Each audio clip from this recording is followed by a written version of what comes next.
Good day and welcome to the Leading with Nice interview series podcast. My name is Matthew Ewell, and we want to help you inspire others, build loyalty, and get results. I'm not going to preamble too much because I want to leave as much time for today's guest to talk and share some wisdom.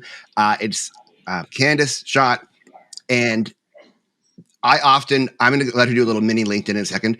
I often find myself, when somebody asks me for advice, I'll often say, I learned this from Candice, or this is something we talked about just recently. We do lunch about 4 times a year, and I always come back with like a mental notebook's worth of like ways to approach things. My favorite thing is, I consider myself somewhat knowledgeable on how to bring clarity to a workplace. I did a master's focusing on that in particular. And so I'll meet with Candice and she'll be explaining a business problem. And I'll say, here's a potential process or system you could work through. And then she describes how she's already actually implemented that just better. And I love it because then I learn. It's great. Then I go home and I take it to other clients. It's so great. So Candice, welcome to the show. I've been so looking forward to having a chance to share your wisdom with our audience. Thanks, Matthew. I am so excited to be here because you know how much I love you and your family, of course. And I was really touched when you asked me to do this.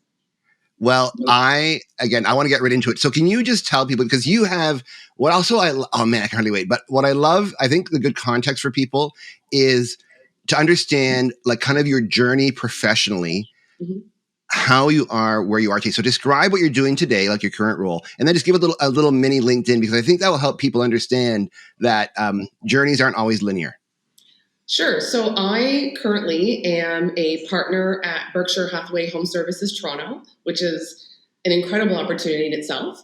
I am also the broker record, which means I am basically the person who keeps agents out of trouble if they do come across trouble within their real estate career. And I also, myself and my husband, are a real estate team. So we're full-time practicing agents. I'm a broker record and I'm a partner. So I have like 3 hats right now. And how did you kind of give us a little bit, again, your mini LinkedIn, like where did you start in your professional career and how did that? So I originally started when I was 23. I got a job out of school at IBM. It was the most exciting thing, because of course, being that young and being hired directly out of school at such an amazing company, I was over the moon. I thought I was going to be at IBM forever. While I was there for 7 years. I did different types of jobs because at IBM, they want you changing departments, so you learn a lot about the business. So I got some amazing training from IBM. I will forever be thankful for being there. And about 6-7 years into my career, I was just getting a bit of an itch because I always thought I was going to own my own company, and I wouldn't be doing that if I stayed at IBM. So I decided to take my real estate license while I still work there. So I was doing that at night while I was working full-time at IBM during the day. And then I ended up winning a sales award this one quarter. It was August. I was in software sales at the time. And after I won this award, I was like, okay, I'm done. I literally quit the next day. My boss couldn't believe it. He was like, what can we do to keep you? And I said, this has nothing to do with being here, but I need to pursue a career as an entrepreneur. And I really believed that real estate would allow me to do that. So I left IBM. I got into real estate. I was one of those people that thought if I tell everybody I'm in real estate, they're going to use me. And of course, 6 months goes by. I have no idea what I'm doing. And I end up basically running through all my money that I'd saved to leave IBM, and actually had to get back into the service industry and started bartending again to make some money while I was trying to figure out real estate. So for the first 4 years in my real estate career, I had another job. I was in my early 30s. I was back in the service industry, bartending at night and doing real estate during the day. It took me about 4 years to figure out real estate where I could finally feel comfortable in leaving that comfy bartending job where I was a cash job, and actually depend on myself to make a living out of real estate. It was an incredibly scary thing because as a realtor, what people don't realize is that they think all we do is sell houses, but actually we're business owners and we have all this stuff in the background that we have to do in order to get to show that house. Showing houses and selling houses is the smallest part of our job. And it took me 4 or 5 years to figure that out, that actually you're a business owner and your product happens to be homes. once I figured that out, it allowed me to really grow in the industry. And here we are 17 years later, and I couldn't imagine doing anything else.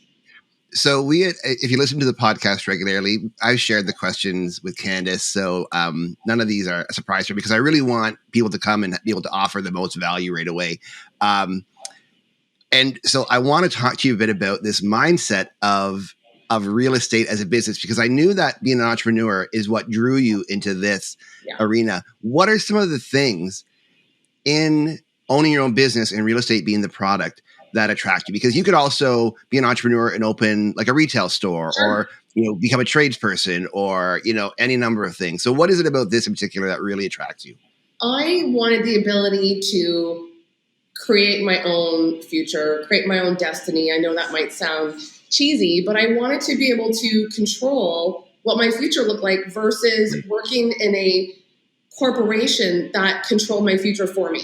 Working in a corporation would never be a guarantee. My job may not be there in 20 years. Who knows? My income would be limited working for somebody else. So I thought, why not combine my love for being an entrepreneur with something that I'm going to love to do, which then will have money follow. Because I'm a big believer that if you do what you love, money just will naturally come. And when I was 23, I sold my first condo. I'd owned my own condo at 23, and the agent had said to me, "You should really be in real estate. You'd be awesome." And I'm like, no. I'm at IBM. I have the best job in the world, which I did. I just never saw that happening.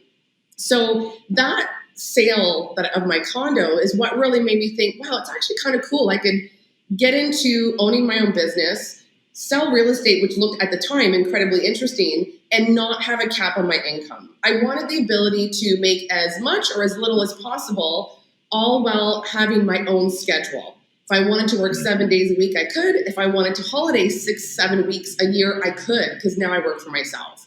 So I love the idea of being able to, it's just controlling your own destiny, basically. It just was really attractive. And I feel really fortunate to have chosen real estate, because even though it took me an incredible amount of time to really figure it out and own the business that I really wanted to own, it was worth every minute. I think one of the lessons I've learned from you in that you use in real estate, that a lot of entrepreneurs or small business owners, so if you're listening right now, here's tip number one, is boundaries. So you are really good at setting boundaries for yourself, but also very tactful when somebody's encroaching on those boundaries, which I think is great. So I don't want to give away too many of your secrets or anything, but I would say that I would ask Candice, I'm like, oh man, like I'm getting calls from clients at 7 p.m. and they're like, oh, can we talk for 2 hours? And I want to sit down for dinner. And one of the tips Candice gave me, she said, just tell them you're already booked. And I'm like, yeah, I am already booked for your family. For dinner.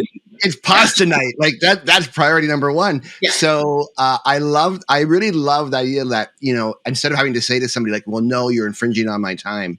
That's not good customer service. No. And like you, I believe in, I'm going to service you with white gloves, right? I really believe customer service is the basis of any incredibly successful business. But at the same time, if I am overworked, I'm not going to provide that service. So I believe in the balance of being able to do both, provide incredible service, but still have balance for family and friends and travel, which everybody else in the corporate world has. So why wouldn't we have that, right? Totally. So I'm a big believer in balance, and I truly believe it exists, and you can protect your schedule and protect your time. But at the same time, when I'm working, I am working. Like I am all over it. But when I need a break, I definitely take one. Okay, so at this point, we've been talking for about 10 minutes. Somebody is listening, and they're like, set up my own hours, be able to set boundaries, make as much or little as I want. I want to be a realtor. And I know that you get this question like probably at least once a week, if not more. And what the kind of thing that spawned the idea of us doing this podcast together was you shared with me your response to that question. And you've already talked a lot about it, so it won't be a surprise, but I think sometimes we need to make it like pretty plain. As a friend of mine I used to work with said, common sense isn't so common. So when somebody says to you, oh, I want to get into real estate, what what are your take us through your end of that conversation? My first question is why. I want to get to the why do you think real estate's for you? I think that the general perception in the world when it comes to real estate agents is that you sell a house, you make a lot of money. And so a lot of people who say they want to do their license, that's all they see. They go, I can sell a house at X amount of dollars, make X amount of commission, and all of a sudden my life is great. What they don't realize is that in order to sell one house, it could take 6 to 8 months to get there, sometimes 2 years of client nurturing. First of all, getting that client, nurturing, creating a relationship, connecting with that person that you want to help. And then all the back end that happens. We are still business owners who are doing administration, marketing, HR, sometimes counseling our clients. All those things all take place when it comes to dealing with clients. So the people that just look at it from the money perspective, they're never going to win because all they can see is money. They don't look at it from, okay, so I really truly want to be a business owner. I want to make a difference in people's lives. And I think I could do that in real estate. So if you're getting into this career thinking just, I'm going to make a whole bunch of money, that's not what this career is about. There's only 1% of the agents in Toronto, 1 to 5% of the agents who actually truly run a business and run a profitable business. The other, 80% of those agents are lucky to sell a couple houses a year because they got into it for that selfish reason of money. You got to get into this career thinking you're going to be a business owner and you're super passionate about wanting to own a business and helping people. This is the largest investment of people's lives. They're not looking at it from, oh, when you're done, you're going to make a bunch of money. They're looking at going, how are you going to help me achieve my dreams and do it in the What's best in it for me? possible way? Right? It's not about the money. It's about helping people and truly being passionate about what you do. I mean, are people going to play professional baseball if they hate baseball? Well, no. They're professional baseball players because they're passionate about actually playing that sport. If you're a volleyball player, you're not going to join a baseball team. So if you're somebody in one career thinking I'm only going to join this team, technically real estate, to make that kind of money, wrong reason. Because it will be the hardest career of your life if that's what you're in it for. You have to look at the bigger picture and truly look at it as an entrepreneur and understand that the amount of hours that you're going to spend building this business is more hours than you would possibly imagine. You are Starbucks, Tim Hortons, IBM, whatever, Joe Fresh. You're any of these business, you just happen to be in real estate. It's no different. We're just on a smaller scale as one person. But the work is there. And I think that people get in it not realizing just how much work there is. Yes. So I think we've never really taught, maybe we can wax poetic about this next time we have lunch, but we've never really talked about define your why. I mean, you shared it. I think I could accurately say it, but you talked about when you talk about the work you do, like the sale of the house is minuscule into the helping your clients with different personality types all receive the service they like. And you shared with us, sometimes it's somebody who wants just a fax. Sometimes it's somebody who needs their hand held because they're nervous. It doesn't matter. You could take, that could be buying a car or negotiating a contract to have your kitchen renovated. At the end of the day, you happen to sell your product is real estate. Mm-hmm. That's amazing. Okay, so I love that. I love that idea because really, if you're listening to this now and you're like, well, I don't want to be a realtor. Well, I want to ask you this question. What did you just hear that, and Candice said it, like we're IBM or Joe Fresh or Starbucks, Tim's. Take out real estate from that and put your career, your employment place into that and ask your question. Is this really is this what I'm passionate about? Candice is passionate about helping people, right? And another journey, another teacher in grade 7, and she might be a vet today, right? Like, you know what I mean? It's just the journey that brought her here. So one thing I love about our conversations is your times in transition. And because you've had a handful of them, you worked at one brokerage for a decade. Mm-hmm. You left there and joined Berkshire. You moved from a small piece of that pie, like you were just going to be, one piece of the cog, to like a partner and really helping move the business forward. Do you have 3 tips that you can that you've used yourself when you're going through these transitions and pivots? Like, what are kind of some things you should be thinking about, regardless of the other side of the pivot? So this opportunity to become a partner here was by far the most exciting part of my career. I had spent my career knowing that I wanted to have some ownership and move into a different direction in real estate. I wanted the ability to, after all my time in real estate, help shape other people's lives who are getting into real estate. So being a partner and being able to help agents build their careers successfully was something I always wanted to do. I was very passionate about that, and I vocalized it year over year. So when I was at my old brokerage, I spent time helping the agents build. When I came here to Berkshire, I had the opportunity presented to me to do that. So I think that it's really important that you focus on, even though you're in your career right now, where do you want it to go? And I spent years wanting to be right here. And I can't tell you, I'm so excited about it, but I'm passionate about it. Like, I'm working 3 jobs right now, and I'm not like, oh, poor me. I'm like, I'm so excited and I can't believe I'm here. And I think it's really important that you sit back and be grateful for the opportunities that come your way, because they come for a reason. I think being passionate is one. I think being hardworking. I think that when people are in real estate or they own their own business, it's really easy to step back and go, I need a break. I'm going to not start work till 12. I'm only going to work a couple of hours. Being an entrepreneur affords you that. But if you don't put in the hard work, you won't get to where you want to be. So I think passion first, hard work second. And then I think the teamwork aspect is huge. We have 6 partners here. We all have a common goal to build this business into something that we couldn't even fathom 5 years ago. And right now, the team that's working towards that, and it is incredibly cohesive, and they're all passionate towards the same goal. So I think it's really important that you're passionate, that you're hardworking, because you're going to have to put in hard work to plan for your retirement, to do all the things you want to do with your life. And then, of course, having a team that's cohesive and just loves what they're doing and all have a common goal. I think those 3 would be the most important. So the one takeaway for me there is that actually transitions don't just happen. The opportunity might appear, and you might have a short period to make a decision, but you're saying you should be prepping for that well in advance. Yeah, like you should be always looking ahead, going, yes, I'm in real estate. Yes, we have a real estate team.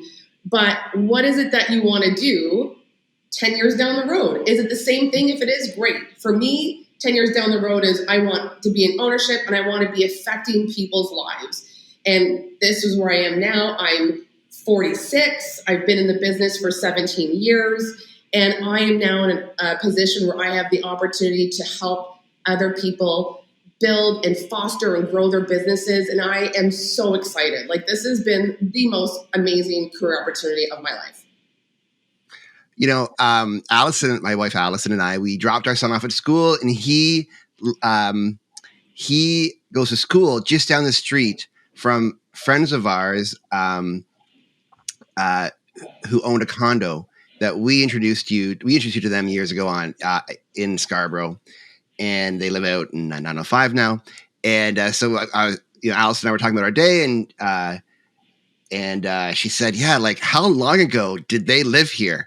And I said, yeah, like, that is actually Candice, who I'm talking to later. I said, she helped themselves. She's like, oh yeah, that's right.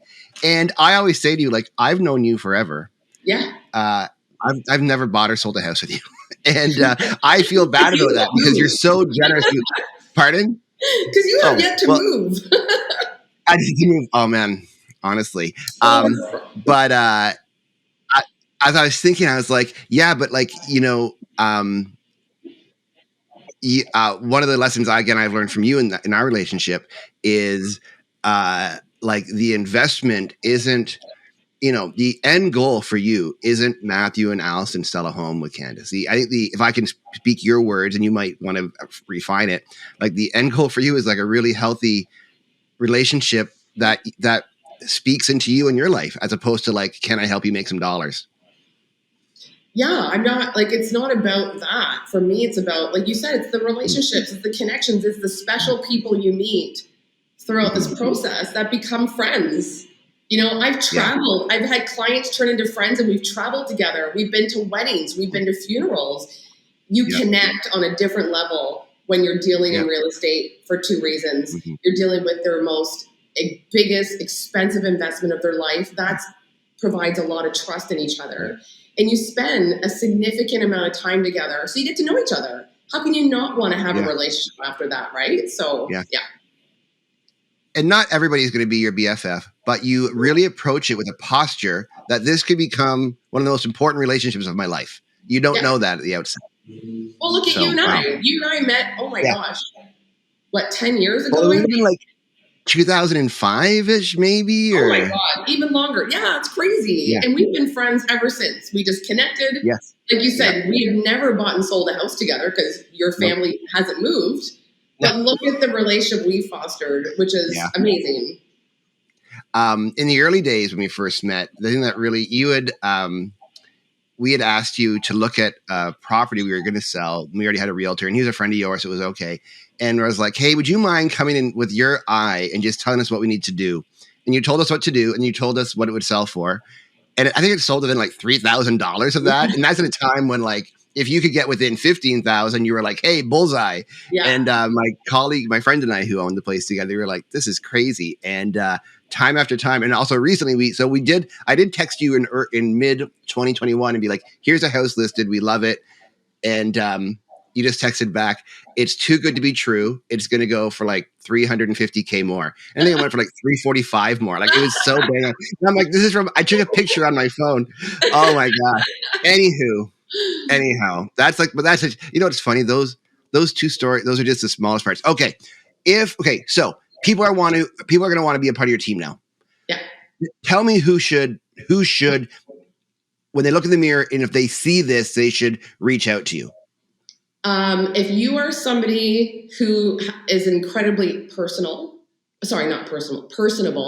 because let's face it, not everybody's personalities are meant to be in a sales type role. At the end of the day, you're a real estate agent, you're in sales, which means you need to be able to connect with people. You need to like people. Not everybody likes people. No. Not everybody's the introverted who want to be home and behind a computer, data, like that type of, that's not a realtor. A realtor has to be willing to put themselves out there. They have to be willing to take rejection because there's a lot of it. They have to be willing to nurture relationships for a long period of time. They have to be willing to provide a customer service level that will have people work with them and not the other 65,000 realtors we have in Toronto. So if you're somebody who's passionate about people, passionate of the sales process, and really, really want to build a career worth having and owning, because you are the owner of your own career, those are the people that should be in real estate. I often will come across people in different companies, and if they have one of those je ne sais quoi type personalities, I'll tell them, I'm like, have you ever thought about getting in real estate? Because you would be awesome. There's a few times where I've been on the phone, like my car just got hit a couple weeks ago. The TD rep that's been, helping me get the car fixed, his personality on the phone is amazing. And I told him that. I'm like, I don't know if anybody's ever told you this, but if you've ever thought of another career, you would be amazing in real estate. I'm like, your customer service is A1. Your tone of voice on the phone is incredible. You have a way of connecting with people without seeing them on the phone or without meeting them face to face. Like, this guy was amazing. I'm like, if you ever think of a career in real estate, call me. Yeah. Amazing. And where do people find out about, what's the website? Where do they find you? Well, for us, we're at shotthomes.com. They can Google Schott Homes or the Schott team. We are all over Google. If people are interested in real estate as a career, I believe the courses are now with Humber College. Some people are able to fast track that. Otherwise, if you have another job, fast tracking may not be the way to go because you obviously have another job. It might take you a year and a half to finish. But I do know some people who have fast-tracked it in under a year. And then I would suggest that they go and sit down and talk to a few realtors. Chances are, if you're thinking of getting into the business, you know people in the business. Before you sign up and pay for that course, it's really a great idea to pick a couple realtors and say, listen, I'd love to take you for coffee so I could pick your brain and see if real estate is for me. Real estate is not for everybody. As much as everybody out there thinks it is, and everyone's taking the real estate course, I promise you, this career in this industry is tough and it's definitely not for everybody. Yes. Yeah. 100%. 100%. Okay. Candice, thank you so much, man. This is one of those episodes I'm sure will be re-listened to a few times. People will drive home. They'll be like, I'm going to listen to that on the way to work tomorrow. Or they're going to do a few walks with it. So, man, only you can pack an hour's worth of great insight into 20 minutes. I so appreciate it. I'm like, I got stuff to do, baby. Listen, okay, for you listening at home, you know this. Well, actually, before I say that, I never asked this, and my producer always gets mad at me. If you like this podcast, if you find it valuable, would you leave a review for us on iTunes? That really helps other people take notice of it and have the chance to listen. And ultimately, we do this because we want to help others be at their best. So if you could do that, that'd be really helpful. Also, a handful of people help put this together. Naomi is our assistant. She helps schedule, helps write questions. Amber is, if you've heard like Slack notifications going off, Amber is like taking care of clients in the background, letting me hang out and chat with friends. Jamie Hunter, if you see this on social media, he's the guy who put it all together. Jeff Anhorn, if you see video of this, he's our video person and he's done a great job. And Austin Pomeroy, who has been like since day one on the podcast, making it sound awesome. Dude, I'm so appreciative for all you do. And of course, Allison upstairs, she the unofficial employee of Leading with Nice that lets me bounce ideas off her. So thank you to all of them. Candice, thank you so much. Thanks for having me. Say hi to Allison for me. I will do. All right, we'll talk to you next time. Have a great day. Take care, my friend.